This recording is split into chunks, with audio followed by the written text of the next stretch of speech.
pertama kali datang ke Gorontalo itu sempat shock lah melihat situasi lahan perkebunan jagung. Kenapa saya bilang shock? Dengan kemiringan yang 30 sampai seterusnya itu masyarakat masih melakukan penanaman jagung.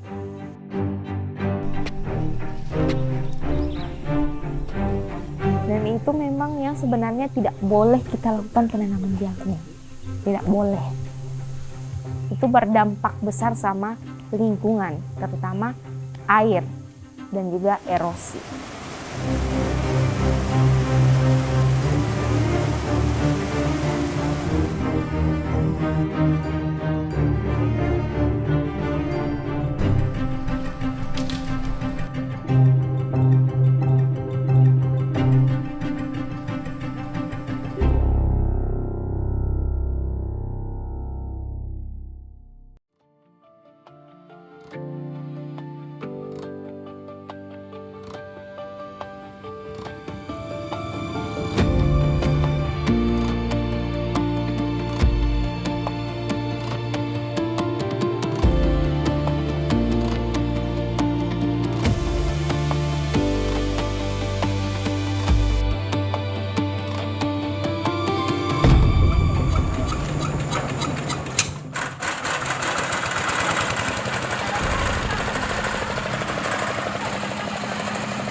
Jagung adalah nafkah.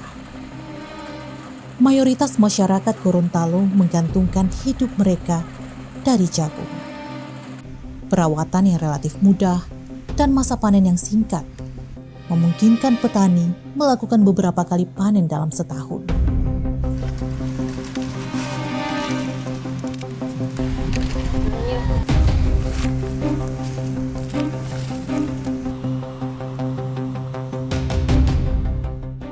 Jagung tumbuh subur dari dataran rendah hingga punggung-punggung bukit. Semuanya tumbuh dari keyakinan bahwa jagung adalah masa depan. Kesuksesan ini bukan tanpa campur tangan. Sejak tahun 2002, pemerintah mendorong Gorontalo menjadi produsen jagung nasional. Program ini berhasil mengubah pola pikir masyarakat. Jagung dianggap lebih menguntungkan dari tanaman lainnya. Jagung menjadi wajah baru pertanian Gorontalo. Orang tua saya juga pernah tergolong di situ, Pak. Di petani jagung. Termasuk saya masih belajar itu. Waktu Bapak Fadel Muhammad jadi gubernur. Saya masih belajar menanam jagung. Ikut dengan orang tua. Sudah sekitar di bawah dari 20 tahunan lah.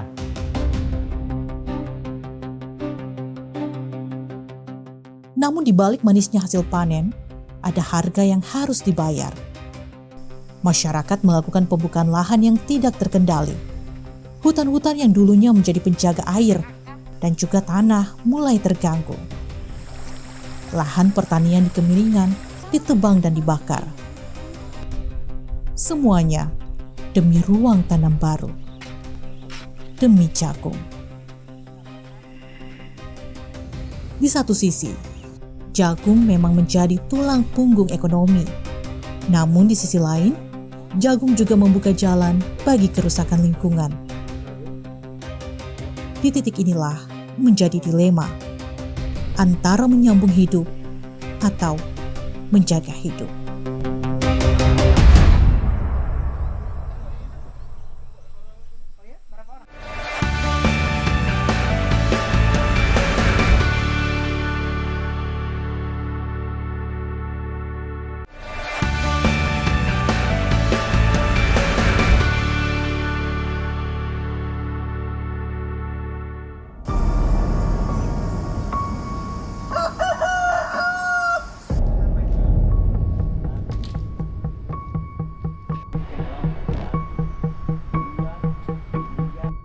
Masifnya pembukaan lahan yang tidak terkendali, kini semakin terasa dampaknya. Salah satu contohnya, terjadi di Desa Bihe, Kecamatan Asparaga, Kabupaten Gorontalo.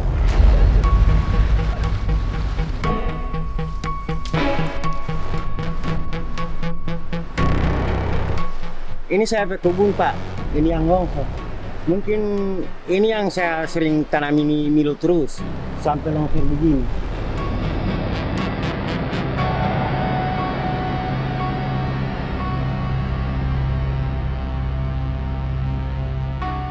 Desa ini berada tepat di zona penyangga Taman Hutan Raya, kawasan yang seharusnya menjadi benteng terakhir ekosistem hutan. Namun kini justru berada dalam ancaman kerusakan. Tanah subur yang dulu menjadi habitat satwa dan penyimpan air diganti dengan tanaman jagung yang terus-menerus ditanam dan dipanen. Di sini dia dikenal dengan berbagai macam flora fauna yang tinggal di sini sebetulnya. Cuman dengan adanya aktivitas masyarakat untuk menanam jagung, akhirnya yang keanekaragaman yang kita punya di sini. Contoh kayak dulu itu babi rusa sering, mungkin masyarakat yang datang mungkin akan melihat tidak harus lagi ke hutan. Bisa kita lihat secara langsung di kebun, bahkan beberapa jenis-jenis flora fauna lainnya yang khas Sulawesi itu bisa kita jumpai langsung tanpa harus pergi ke hutan. Nah, sekarang juga karena memang masyarakat terus-menerus membuka lahan, akhirnya mereka juga dengan sendirinya pulang ke habitat mereka. Begitu. Ironisnya, di saat lahan rusak dan lingkungan makin rentan, keuntungan pun tak seberapa. Harga jagung yang tidak stabil, biaya produksi yang tinggi, dan transportasi sulit membuat untung yang diterima petani nyaris tidak sebanding dengan tenaga dan risiko yang mereka keluarkan. Soalnya apa? Saya nanam milo udah segitu lamanya, sampai sekarang 16 tahun itu aja min terus, nggak ada untungnya. Udah kelihatan milo saya itu yang bagus kira-kira cuma 10 yang jack itu ratusan biji.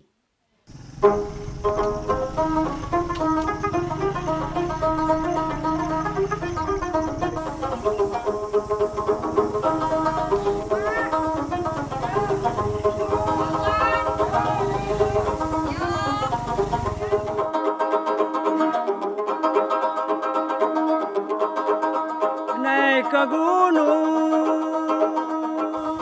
Desa Bihe memiliki 4 dusun. Namun akses ke wilayah ini sangat memprihatinkan. Jalanan rusak, tanah berlumpur, dan jarak tempuh yang memakan waktu membuat banyak dusun seolah terisolasi. Jangan si nona duduk termurung, ada yang susah bilang padaku.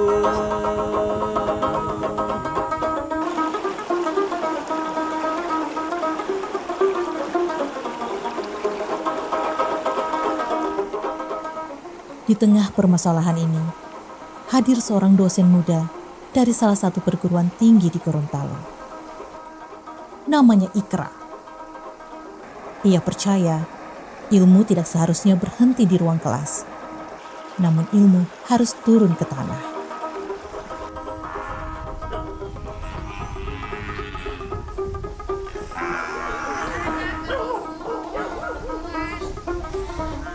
Misi awalnya datang ke desa ini sederhana, mengubah pola pikir masyarakat bahwa jagung bukan satu-satunya jalan. Ikra mulai memperkenalkan konsep tanaman tahunan yang lebih ramah lingkungan dan memiliki nilai ekonomis tinggi. Nah, kenapa saya memilih Desa Bihe? Karena pola pertanian masyarakat, ya kan? Pola pertanian masyarakat yang ada di sini itu lebih mengarah ke monokultur jagung. Ya kan, yang artinya monokultur jagung itu memiliki perakaran yang kecil. Kalau dia memiliki perakaran kecil, yang dimana dia tidak bisa menampung banyak air atau proses peresapan air ke dalam tanah itu kecil. Ibu Ikra sebagai sosok perempuan yang petarung sebenarnya, karena beliau bisa melewati desa ini dengan akses yang ke sini kan cukup sulit, melewati sungai dan harus nanjak ke kebun, tetapi beliau dengan semangatnya bisa membersamai masyarakat untuk memperhatikan lingkungan yang ada di sini.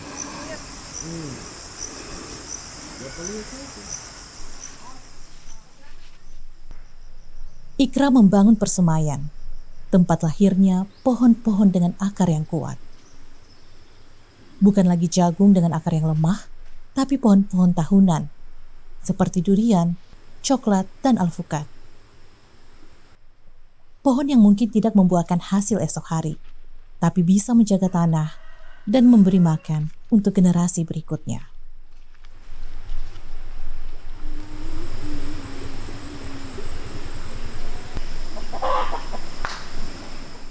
Setiap minggu Ikra kembali ke desa ini. Selain karena aktivitas penanaman, Ikra juga senang bercengkrama dengan masyarakat di pedesaan. Ini mau bibit apa ini? Pala ini. Oh, pala dengan ini, Iya, jambu mente. coklat. Permisi Bu, Wah. Bu Ikram itu ya pertamanya itu ada rapat di sana, terus ada program permasalahan nanam tahunan. Jangan sampai enggak ditanam, soal itu ya cari ini bibit ya juga susah.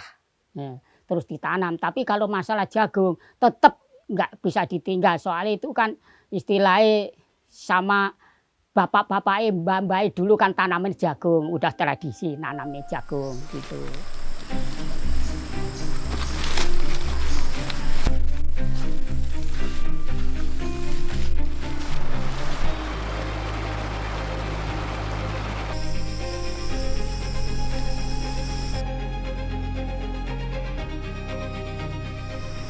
Ikra tidak memaksa masyarakat meninggalkan jagung.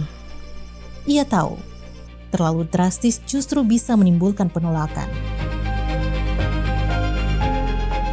Namun hanya menawarkan alternatif lain, yaitu sistem pola tanam campuran, di mana jagung tetap ditanam, tapi diselingi dengan pohon-pohon tahunan. Jagung untuk hari ini, dan pohon untuk masa depan.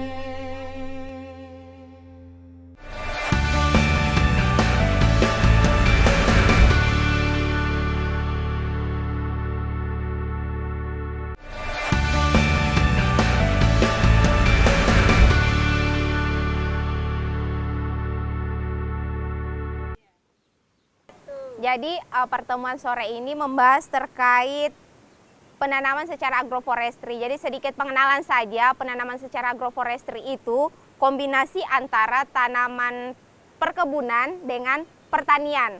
Perkebunan itu maksudnya yang tanaman tahunan, mulai dari apa yang bapak-bapak tahu tanaman tahunan?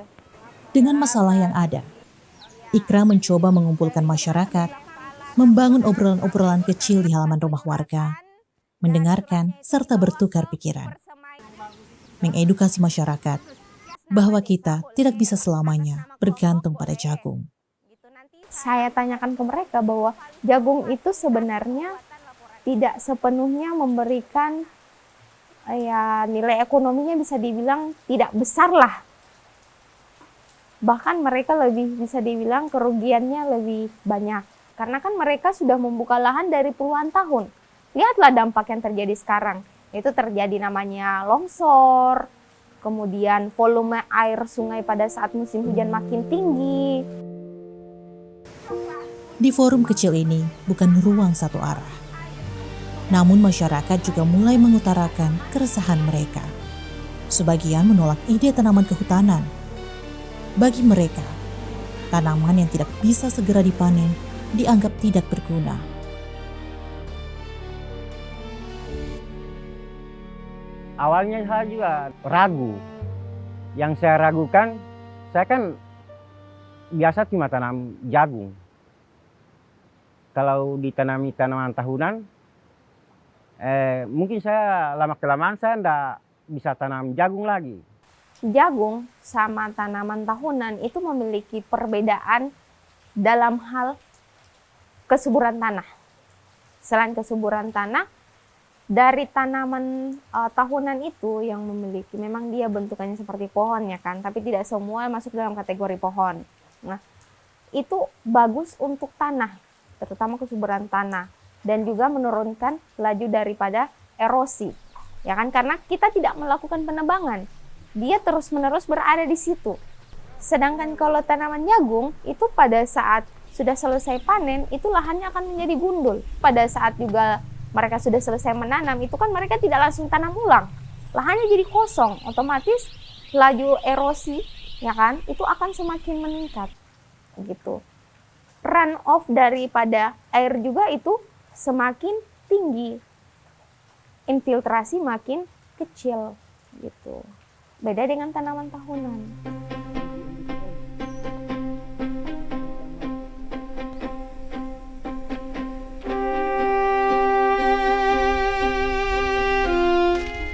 Masalah tidak habis pada soal tanah dan tanaman, namun juga soal makhluk hidup yang ikut terdampak. Ketika lahan terus dibuka tanpa kendali, batas antara hutan dan ladang semakin kecil. Satwa-satwa liar keluar dari habitat mereka, masuk ke kebun masyarakat. Semua mencari makan di tempat yang dulu menjadi rumah mereka. Tanaman petani dirusak, ladang dijarah. Monyet ini kalau dari kita sebagai akademisi adalah merupakan konflik antara manusia dengan satwa liar. Tetapi kalau untuk masyarakat, monyet ini adalah pengganggu buat tanaman mereka. Cuman ya kita kembali lagi, kita sebagai akademisi ya, terutama konservasi hutan melihat bahwa monyet itu tidak akan turun ke perkebunan masyarakat jika mereka tidak merasa terganggu. Terganggunya dalam hal apa? Yaitu tempat mereka hidup, tempat mereka mencari makan itu sudah dirambah dan berubah menjadi lahan pertanian. Si monyet-monyet ini yang memang notabene hidup di situ, alternatif lain untuk mencari makan ya dengan cara cepat langsung ke perkebunan masyarakat. Apa yang masyarakat tanam dan masyarakat menanam itu merupakan makanan mereka, otomatis mereka langsung pergi mengambil. Cuman kalau dari masyarakat ketika melihat satwa liar atau monyet itu, mereka langsung melakukan tindakan pengusiran. Ya oke lah kalau pengusiran hanya kayak cuman mengusir menggunakan suara ataupun gerakan tangan ataupun melempar. Nah, pengusiran yang paling parah itu yakni dengan melakukan penembakan. Entah mungkin membuat dia luka, cacat, ataupun membuat si satwa itu mati.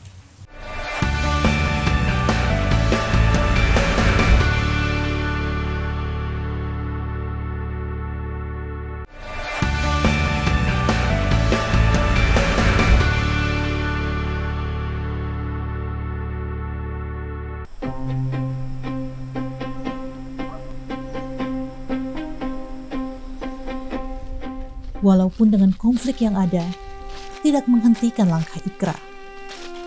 Berbagai solusi ditawarkan. Daripada melawan, Ikra menawarkan pendekatan yang berbeda. Ikra mengajak masyarakat membuat zona penyangga alami di perbatasan antara ladang dan juga hutan. Dengan menanam buah-buahan liar seperti pepaya dan nangka.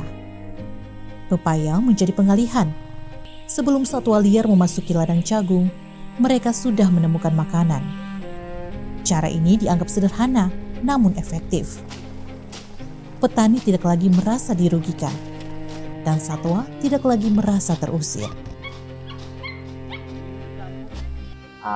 Edukasi yang saya berikan kepada masyarakat yaitu mencoba untuk melakukan penanaman yang dimana tanaman itu adalah makanan daripada monyet. Nah, salah satu tanaman yang saya lakukan penanaman itu adalah pepaya. Jika tanaman pepaya itu memiliki jumlah yang sangat besar, ya kan, apalagi ini berada di jalur masuknya monyet, artinya monyet akan melewati pepaya itu dan monyet akan fokus ke pepaya sebelum fokus ke tanaman jagung. Nah, itu saya lakukan juga karena saya pernah diajarkan sama orang untuk mengurangi konflik antara satwa dengan manusia.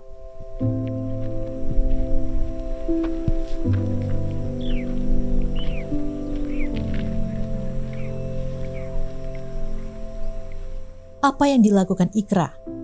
Perlahan mulai mengubah cara pandang dan kesadaran sebagian masyarakat. Mereka mulai melihat bahwa memang ada yang salah dalam cara lama mereka. Akhirnya, masyarakat mulai menerapkan dan ikut menanam tanaman tahunan. Masyarakat yang dulu menebang, kini mulai menanam.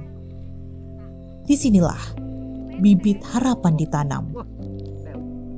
Kedepannya, melalui aktivitas kegiatan ini, bisa merubah dari bentang alamnya, ya kan, yang terbuka menjadi tertutup, yang warnanya coklat berubah menjadi hijau, kemudian ekonomi dari masyarakat bisa meningkat, tetapi meningkatnya bukan hanya dari monokultur saja, gitu. Kemudian bisa merubah juga pandangan masyarakat bahwa jagung itu tidak akan selamanya baik untuk tanah dan juga lingkungan. Kemudian saya menginginkan ke depannya tidak terjadi lagi namanya erosi ataupun banjir di bagian hulu jika masyarakat sudah mau merubah mindset pemikiran melakukan penanaman selain daripada monokultur.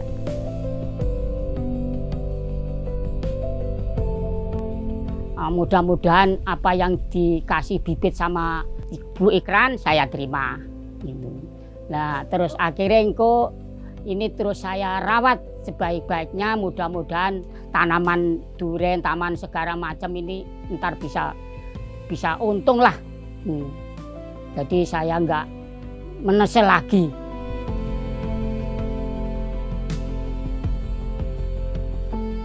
Kami bersyukur kedatangan Ibu Ikra sekitar 2 bulan di sini. Kami setuju, kami salut. Ibu Ikra seorang perempuan dosen sampai masuk di kampung kami, pelosok desa, malah di ujung. Banjir, hujan, tetap jalan demi masyarakat di Sunimu. Saya salut sama Ibu Ikra. Ikra percaya ini hanyalah masalah waktu untuk masyarakat menerima. Solusi kadang tidak memaksa, namun hanya menunggu manusia menyusul kesadarannya. Ikra menyadari yang ia tanam bukan hanya pohon, tapi cara berpikir. Tanah yang baik hari ini harus tetap baik untuk anak cucu mereka nantinya.